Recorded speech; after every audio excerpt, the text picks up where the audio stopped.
دا سوالم خور کړی دی وایي نن سبا په بازار کې دا نوکونه خرڅېږي او دا نقلي باڼه جالي د دې لګول څه حکم د دې قسمه سوالونو جواب موږ ډېرو ځایونو کې کړی دی او واضحه دی دا باڼه لګول چې دې ته په عربۍ کې رموش ویلی کېږي دا د دې نه منع راغلې د پیغمبر صلی الله علیه وسلم وصل الشعر نه منع کړې د ویښتو پسې ویښته لګول او دا په وصل الشعر کې راځي په ویښتو پسې ویښته لګول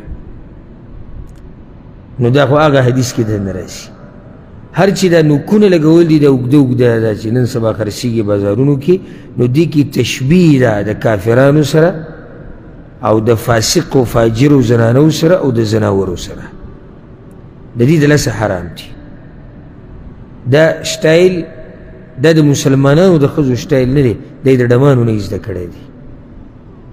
دا یې د فحاشو زنانو نه یې زده کړی دی د انګریزانو نه یې زده کړی دی که نه داسې نه ده زموږ د مسلمانانو دغه شټایل دی اوږده اوږده نوکونه بلکې موږ ته خو شریعت ویلي نوکونه څه کوي واړه کړي چې ګندګي پکې نه نو بله دا چې دې کې تشبیه د حیواناتو سره هم ده د زناورو نوکونه چې دی هغه اوږده والله اعلم